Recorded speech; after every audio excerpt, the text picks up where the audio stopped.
Corona काल से पहले शिरडी पहुंचने वालों की संख्या करोड़ों में होती थी। हालांकि अभी भी लाखों भक्त बाबा के आशीर्वाद के लिए पहुंचते हैं और लगातार ये संख्या बढ़ती जा रही है।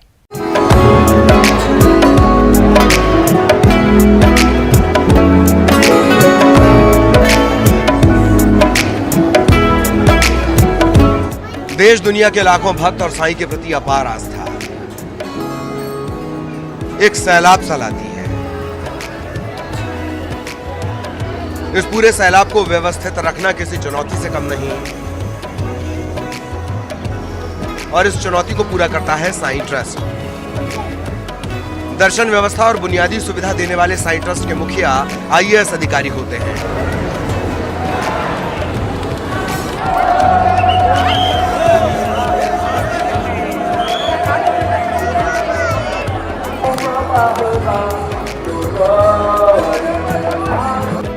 सुबह 4:45 पर साईं बाबा के मंदिर के कपाट खोले जाते हैं। उसके बाद काकड़ आरती और फिर बाबा का मंगल स्नान।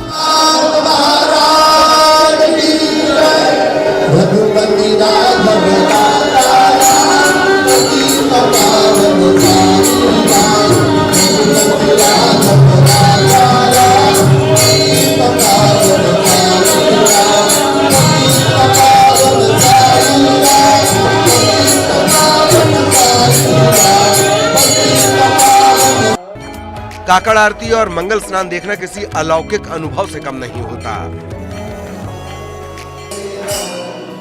काकड़ आरती के बाद मध्याह्न आरती, सायं आरती, इसे धूप आरती भी कहते हैं, और फिर शेजारती यानी शयन आरती होती है। इसके बाद समाधि मंदिर को बंद कर दिया जाता है। साईं बाबा हमारे यहाँ पे सबसे महत्वपूर्ण चारों आरतियाँ होती है। सुबह की काकड़ आरती, दोपहर की मध्य आरती, शाम की धूप आरती और रात की शेज आरती। और सुबह 5:15 बजे काकड़ आरती, बाबा की काकड़ आरती होती है और रात को 10 बजे बाबा की शेज आरती यानी नींद से पहले की आरती होती है। जैसे सुबह बाबा का मंदिर खुला होता है, उनके बाद बाबा का स्नान होता है, आरतियाँ होती है, बाबा को प्रॉपर तरीके से खाना खिलाया जाता है और चारों आरतियों के बीच में पूरी तरह से भाविक दर्शन करते हैं बाबा का। दर्शन की हमारे यहाँ पे 2 प्रकार की व्यवस्था है। आप ऑनलाइन भी दर्शन कर सकते हैं, ऑनलाइन बुक करके, और आप ऑफलाइन भी दर्शन कर सकते हैं। और हमारी नई दर्शन रंग अभी जो चालू होने वाली है, उसका अभी इनॉग्रेशन होने जा रहा है। इसके बाद वो चालू होने के बाद भाविक पूरे नई दर्शन रंग से दर्शन करेंगे। सालाना करोड़ों भक्तों को बुनियादी सुविधाएं देने के अलावा भी साईं ट्रस्ट कई जिम्मेदारियां निभाता है।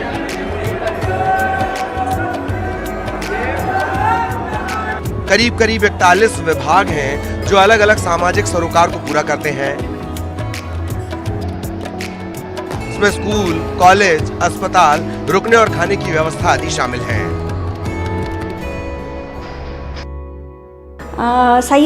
कोरोना के बाद साईं बाबा विश्वस्त संस्थान की हर एक्टिविटी पूरी तरह से खुली हो गई है।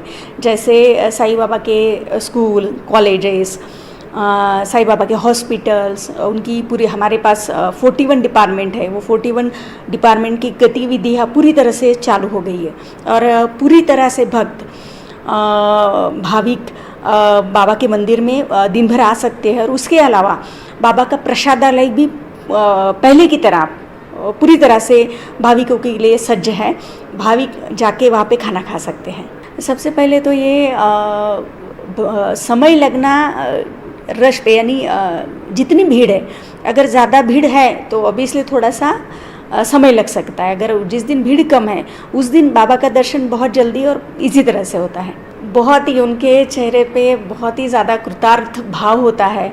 वो बाबा के भक्त जब अपने बाबा से मिलते हैं, जब वो समाधि का दर्शन लेते हैं, तब उनके मन में होता है कि मुझे अपने बाबा मिल गए और वो बड़े खुश होते हैं। सबसे पहले बात कि हर कोई चाहेगा कि बाबा का जो वाड़ा है, बाबा का जो मंदिर हो, कई सालों तक वैसे के वैसे बना रहे, उसका मजबूतीकरण हो, उसका सुदृढ़ीकरण हो। तो उसके लिए हम कोशिश करने जा रहे हैं और इसके लिए हम भारतीय पुरातत्व संस्था का भी सहाय ले रहे हैं। और ऑब्वियसली पूरी तरह से मुआयना लेने के बाद ही हम इसकी शुरुआत करेंगे। बाबा के महानिर्वाण के बाद तारीख 13 फरवरी 1922 को साईं बाबा संस्थान की स्थापना हुई। सिर्फ 900 भक्तों का ये परिवार आज लाखों तक पहुंच गया है। आपको हैरानी होगी कि संस्थान का पहला बजट 3200 रुपए था और आज 2300 करोड़ की एफडी है, जबकि करीब 450 किलो सोना ट्रस्ट के पास है। दरबार को 125 करोड़ तक का अधिकतम दान मिल चुका है। हफ्ते में 2 बार दान की रकम गिनी जाती है। ये तो हुई ट्रस्ट की आर्थिक सेहत, लेकिन अभी भी बाकी है कई दिलचस्प पहलू जो शिरडी के साईं दरबार को पूरी दुनिया में अनोखा बनाते हैं। साईं धाम से न्यूज़ 18 के लिए सुनील दवंगे की रिपोर्ट।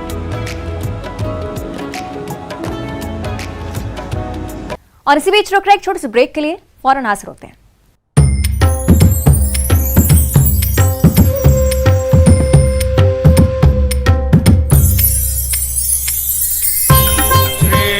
सच्चिदानंद सद्गुरु साईनाथ महाराज की जय।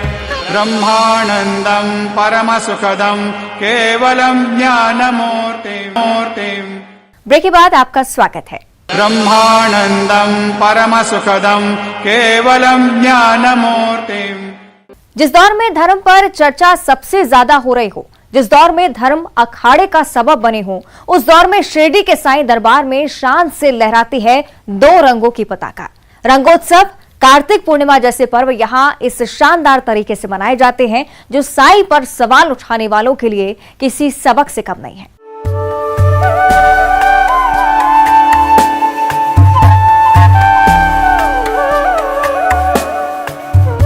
ये महज एक मंदिर की पताका नहीं, एकता की मिसाल भी है। ये सिर्फ ध्वजा नहीं, देश की धमनियों की तासीर है। ये सिर्फ एक झंडा नहीं, जमहूरियत की मिसाल है। बाबा के दरबार में द्वारका माई में केसरी और हरे रंग की पताका लगाई जाती है, जिसे हर रामनवमी पर बदला जाता है। इस पताका को सद्भाव से जोड़कर देखा जाता है। हालांकि इसी को लेकर कई बार साईं को सवालों का सामना करना पड़ा था, लेकिन उन फकीर पर कोई फर्क नहीं पड़ा। हमने आपको प्रसंग भी बताया था कि मजहब के सवाल पर एक बार बाबा कुपित भी हुए थे और अपने पूरे कपड़े उतार दिए थे।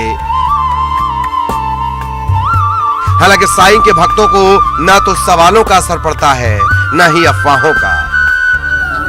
एक और खास बात कि भक्तों का दावा है कि साईं बाबा ने उन्हें कभी श्री राम तो कभी श्री कृष्ण के रूप में दर्शन दिए।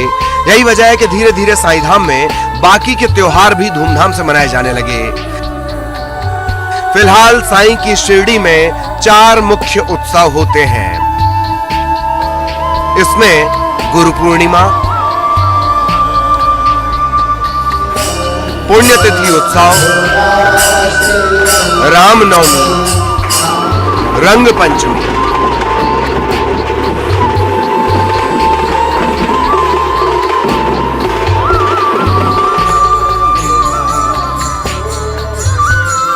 इन उत्सवों की छटा यहां देखते ही बनती है। खास मौके पर निकलती है बाबा की स्वर्ण रथ यात्रा, जिसमें सोने के रथ पर बाबा निकलते हैं और भक्त नाचते गाते बाबा का जयकारा लगाते चलते हैं।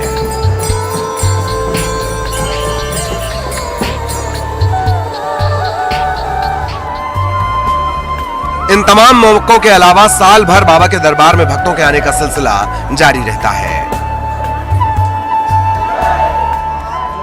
बहुत अच्छा दर्शन हुआ, मुझे बहुत शांति लगता है इधर आके। बहुत दूर से आती हूँ, बहुत चल के आती, लेकिन तकलीफ होती है, दोनों घुटने खराब है, लेकिन मुझे बहुत अच्छा लगता है। साईं बाबा को बहुत दिल से मानते हैं और जो मांगते हैं वो पूरा हो जाता है, इसलिए आते हैं हर साल। हम चल के आते हैं, 7 दिन लगता है चलने के लिए। आज 7वां दिन हम दर्शन किए। साईं बाबा समाधि मंदिर के अलावा भी कई भक्त कई जगहों पर अपनी आस्था का अर्पण बाबा को करते हैं, जैसे साईं का गुरुस्थान। कहते हैं इसी गुरुस्थान के समीप नीम वृक्ष के नीचे जलते हुए दीपक निकले थे। बाबा ने स्वयं इसे गुरुस्थान बताया था। माना जाता है कि इस कड़वी नीम के पत्ते मीठे हैं। साई समाधि के दर्शन करने के बाद भक्त यहाँ घंटों प्रतीक्षा करने के बाद नीम का पत्ता आशीर्वाद स्वरूप प्राप्त कर पाते हैं। मैं जमशेदपुर से आया हूँ और काफ़ी अच्छा लगता है। ये मंदिर में डेफिनेटली आने को पॉजिटिव एनर्जी का जो सोर्स होता है वो मिलता है। मेरे को अच्छा लगा, इधर को आया और काफ़ी सुना था, आज देख लिया, अच्छा लगा। और सारी दुख दुविधा यहाँ आकर हम उनके शरण में अर्पण करते हैं। साईं बाबा का बहुत आशीर्वाद है, बहुत सारे कहने के लिए बहुत कुछ है लेकिन शब्द नहीं है।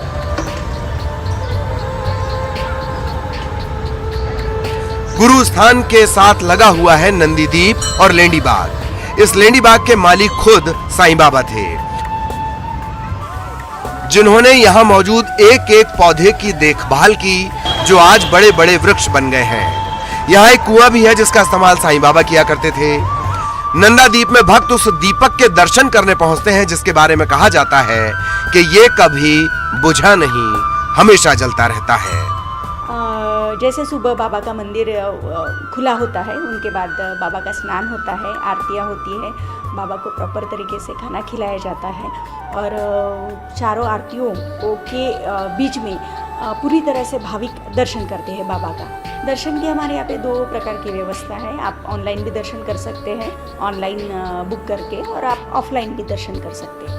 और हमारी नई दर्शन रांग अभी जो चालू होने वाली है, उसका अभी इनॉग्रेशन होने जा रहा है। इसके बाद वो चालू होने के बाद भाविक पूरे नई दर्शन रांग से दर्शन करेंगे। कोरोना के बाद साईं बाबा विश्वस्त संस्थान की हर एक्टिविटी पूरी तरह से खुली हो गई है। जैसे साईं बाबा के स्कूल, कॉलेजेस, साईं बाबा के हॉस्पिटल्स, उनकी पूरी हमारे पास 41 डिपार्टमेंट है। वो 41 डिपार्टमेंट की गतिविधियाँ पूरी तरह से चालू हो गई है। बाबा के पूरे जीवन काल में सबसे खास जगह थी द्वारका माई। किसी वक्त का खंडहर आज आस्था का सबसे बड़ा स्तंभ है। बाबा के हाथों से